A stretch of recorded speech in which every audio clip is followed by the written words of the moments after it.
روز شما بخیر باشد بینندگان ارجمند رادیوی آزادی. امروز دوشنبه 24 آگوست شما را از استودیوی مرکزی ما در شهر پراگ به دیدن برنامه خبری و تحلیل اخبار آزادی دعوت میکنیم. اینک موضوعهای اساسی این نشر. پس از 3 سال مقامات انتظامی اعتراف کردند که بازار محصولات ساختمانی در مرکز شهر حصار را آتش زدند و فلاکت تصادفی نبوده است. چرا شهروندان روسیه ترک کشور میکنند؟ از ترس سفربری به ارتش و جنگ در اوکراین میگریزند یا چیزی دیگر؟ پس از 11 سال تئاتر ملی تاجیکستان ساخته و به استفاده داده شد. بینای با ارزش 680 میلیون سومانی طرح دیگری عظیم سرخرجه دانسته می شود. وزارت کارهای داخلی تاجیکستان گفت که در رابطه با آتش زدن یکی از بازارهای بزرگ محصولات ساختمانی در شهر حصار 3 نفر را دستگیر کردند. سوختار در بازار مذکور ماه اوگوست سال 2023 رخ داد و صدها تاجر را مفلس و قرضدار کرد. آن زمان مقامات می گفتند که به هم رسیدن ناقل‌های برقی سبب آتش گرفتن دکان‌ها شده است. جزئیات در گزارش همکارم امین احمدی. وزارت کارهای داخلی گفت 3 سال پیش بازار مصالح ساختمانی حصار را قصداً آتش زده بودند. بازار 31 آگوست سال 2023 ساخته بود. محیدین 34 ساله در نوار وزارت کارهای داخلی اعتراف کرد که این کار را او کرده است. ساعت دیشب بود در اومدم در زمین کتی رفتم امیا آیا شرکش یا رزینه که پلاسما گرفتم آلو سالون پیش چونم گرفتم رفتم و در زمین و شاور.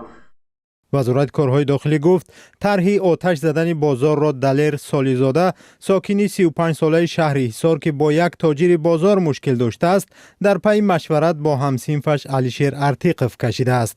آنها به محیدین برای این کارش 15,000 سامانی دادند. معلوم نیست که بازداشت شده ها تحت چی شرایط بیانات دادند.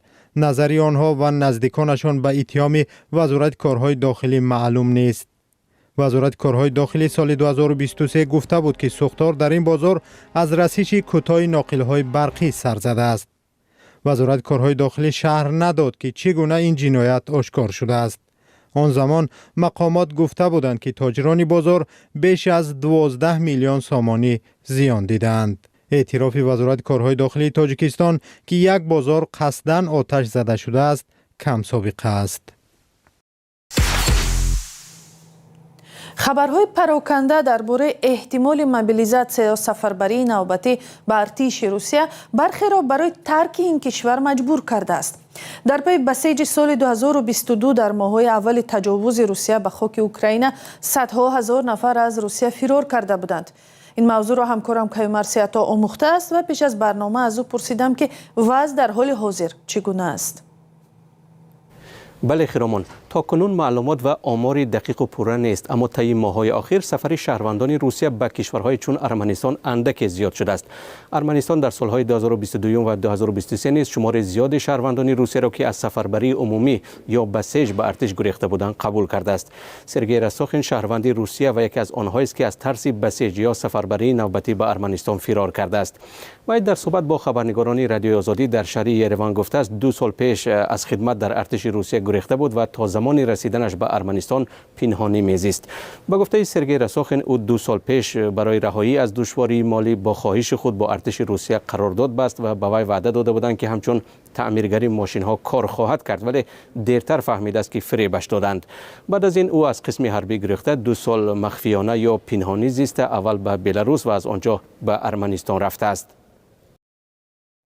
از کیومرث پرسیدم در حالی که معلومات دقیق و پوره در دست نیست آیا آمارهای تخمینی وجود دارند و آنها بیانگری چی هستند؟ آماری که تا کنون دسترس شده است بیانگری آن است که تعداد شهروندان روسیه که وارد ارمنستان میشوند دوباره بیشتر شده است. پس از اعلان سفربری نخستین در روسیه در 6 ماه اول سال 2023 زیاده از 500,000 شهروند روسیه با هدف سیاحی به ارمنستان رفتند. دیرتر این رقم ها کم شده. سال گذشته یعنی سال 2025 به تقریبا 340,000 نفر رسید. از ماه ینور تا ایون امسال شماره وارد شوندگان باز افزایش یافته، قریب به 400 17,000 نفر رسیده است. البته تنها این آمار برای اثبات مهاجرت گسترده کافی نیست، چون مردم به خصوص سیاحان البته می آیند و می روند. از این رو مقایسه تعداد وارد شده ها و خارج شدگان اهمیت دارد. در 5 ماه اول سال 2026 تعداد آن شهروندان روسیه که به ارمنستان رفتند از شماره آنهایی که این کشور را ترک کردند 7,000 نفر بیشتر بوده است. یک نکته را هم در اینجا باید بگویم که افزایش شمار کسانی که در ارمنستان میمانند البته میتواند به بازار خانه هم تاثیر رساند. رسانه مستقل روسی ویورسک در این کشور ماه ایول امسال از قبل میانروان بازار اموال غیر منقول نوشت که طلبات شهروندان روسیه برای اجاره و خرید خانه در ارمنستان یکباره زیاد شده است. چند میانرو با شرط فاش نشدن نامشان به بخش ارمنی رادیو آزادی این حالت را تصدیق کردند. یکی از آنها گفته است که بر اساس مشاهده های شخصی او و آمار محلی نرخ‌ها تقریبا 30% بالا رفتند و گفته است در بازار اجاره افزایش نرخ‌ها در بعضی موارد به 50% میرسد. و از کیومرث همچنین پرسیدم آیا رفتن شهروندان روسیه تنها به ارمنستان افزایش یافته است یا در کشورهای دیگر نیز چنین روند مشاهده می شود؟ خیرامان، البته در سالهای 2022 و 2023 شهروندان روسیه تنها به ارمنستان نمی رفتند، بسیاری از آنها به کشورهای دیگر از جمله تاجیکستان و دولت‌های همسایه آن نیز پناه می بردند. همچنین نوارها از آن زمان صف دراز ماشین‌ها را در سرحد روسیه با گرجستان نشان می‌دادند. روز 18 آگوست امسال یک آمار روسیه در سرخط خبرها قرار گرفت. مقامات آن کشور گفتند که در دوام یک شبانه روز بیش از 20,000 نفر از گذرگاه اساسی وارد گرجستان شدند، اما مقامات گرجستان این ادعا را رد کردند. وقتی خبرنگاران بخش گرجی رادیو آزادی روز 20 آگوست از گذرگاه مرزی بازدید کردند، نشانه از تنبشوی ماشین‌ها یا موج گسترده فرار شهروندان روسیه را ندیدند. همزمان از کشورهای آسیای مرکزی گزارش‌های پراکنده می‌رسند که بعضی شخصان دارای شهروندی دوگانه از ترس سفربری نوی احتمالی روسیه را ترک می‌کنند. برای مثال یک شهروند تاجیکستان که همزمان شناسنامه روسی دارد با شرط فاش نشدن نامش روز 24 آگوست به رادیو آزادی گفت که یک شرکت ساختمانی و 2 انشاءات ناتمامش را در روسیه گذاشته به تاجیکستان برگشته است و یک مدت منتظر میماند و اگر سفربری عمومی نشد دوباره به روسیه برمیگردد، چون باید پول کار کند. بخش قرقیزی رادیو آزادی نیز با زنی صحبت کرده است که شهروندی روسیه را دارد. او گفته است وقتی شنید که ممکن است تیر ماه سفربری عمومی شود، پیش از همه پسری 20 سالش پیش نظرش آمد و قرار داد که با اعضای عائله به وطن خود یعنی به قرقیزستان برگردد. یکی از نمایندگان جامعه مهاجران قرقیز در روسیه هم گفته است که چنین حالت‌ها در ماه‌های اخیر بیشتر شدند، ولی او نقل کرد که چند پیش یکی از شناسای او که شهروند روسیه بود و می‌خواست به قرقیزستان رود در مرز هشدار گرفته است. یعنی با او گفتند که اگر برنگردی یعنی به روسیه برنگردی خانه و مال و ملکت در اینجا مصادره می‌شود. تشکر همکارم کیومرث درباره ترک روسیه کردن شهروندان این کشور از بیم سفربری به جنگ روسیه صحبت میکرد.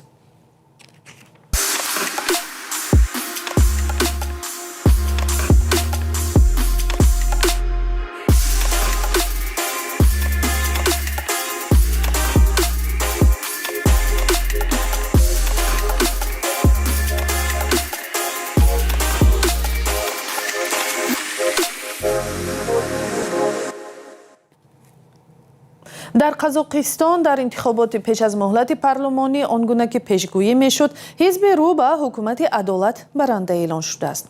این همان حزب است که در زمینه حزب سابق حکومتگرای نوراتن دوران نورسلطان نظربایف تأسیس شده است. منقدان میگویند انتخابات در پارلمان قزاقستان تغییرات جدی نمی‌آورد و با هدف تقویت موقع پرزیدنت توقایف برگزار گردید. موضوع را همکارم طاهری سفر خلاصه میکنند. نتیجه انتخابات قزاقستان زود اعلان شد. با گفته کمیسیون انتخاباتی اکثر کرسی قرولتای یعنی مجلس نو نصیب حزب عدالت گردید. این حزب 71% کرسی ها را به دست آورد و 4 حزب دیگر اویل، اقشال، حزب سوسیال دموکرات و ریسپوبلیکانیسم به پارلمان را یافتند. در انتخابات 74% رای دهندگان شرکت کردند. انتخابات زودرس بعد از قبول کنستیتوسیون نو در قزاقستان صورت گرفت. особенность заключается в том, что ویژگی پارلمان نو این است که یک پلاته‌ای خواهد بود. انتخابات از روی فهرست حزبی تشکیل شد و نامزدهای مستقل از حوزه‌های یک مانداتی راه داده نشدند. پارلمان پیشینه از دو پلاته عبارت بود و برای کرسی وکیلی هم از روی فهرست حزبی و هم انفرادی مبارزه می‌بردند. من انتخابات را در دو نقطه آوازدهی شهر آستانه مشاهده کردم. نمی‌شود گفت که آدم زیاد آمد و فعال بودند. باران بود، آرام گذشت و مردم آمده می‌رفتند. نظرسنجی ها در آستانه انتخابات هم پیروزی حزب عدالت را پیش بینی می کردند، هرچند آن ماه می ثبت نام شد و از پرزیدنت توقیف حمایت می کند. ماه ایول دادگاه عالی قزاقستان گفت که کنستیتوسیای نو به توقیف امکان می دهد برای دوره دیگری 7 ساله پرزیدنتی نامزد شود. خود توقیف گفت که هنوز در این زمینه تصمیم گرفتن بر وقت است. مناقضان میگویند که پارلمان یک پلاته‌ای پیش راه تشکیلات و سازمان‌های مدنی و نامزدهای مستقل را از تاثیرگذاری به قرارهای مقامات میگیرد. مقامات قزاقستان میگویند که پارلمان یک پلاته‌ای امکان میدهد که به تحولات احتمالی بیرونی و تغییرات با سرعت زود واکنش کند.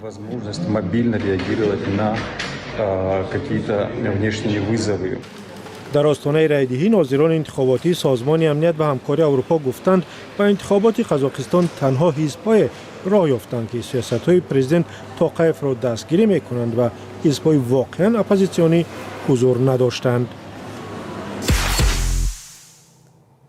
در تاجیکستان که هنوز طبقه کمبیزاعت زیاد دارد، سال به سال مزد کاری به خصوص کارمندان دولت را بالا میبرند، ولی نرخ محصولات بازار نیز برابر با این قیمت می شود. با نظرداشت همین رادیوی آزادی از چند راهگذر و از مردم طبقه های گوناگون پرسید که چقدر معاش باید بگیری که زندگیت به کم و کاست و درست بگذرد. پاسخهای جالبی را هم گرفتیم و آن را با هم میبینیم. مثلا همه 8-9 هزار بگیرم میرسونه شد. اگر 3 هزار مثلا اجاره نشون میده 3.5 هزار مثلا اگر با خورد و خوراک ها سر لباس مثلا هم خرید. خیلی 1700 10,000 بگیری زندگیت خوش رو میرسه. برای من مثال اویلم کمه. نه که اویله بسیار دور در 5,000 6,000 در کروزی اور قیمت شده 100 280 سومون شده. روغن قریب همه چیز قیمته. 6,000 گیرت ممکن. یک بار که نخ نوا کم اگر خستگی هست. و خودم استا کار میکنم نرمال زندگی دارم. استا کار میکنم. ماهی تا چند سوم درآمد دارید؟ 12-15 هزار سومانی. پس از 11 سال آغاز ساختمان در شهر دوشنبه، بینای بزرگ تئاتر ملی را مورد بهره برداری قرار دادند که برای آن بیش از 680 میلیون سومانی خرج شده است.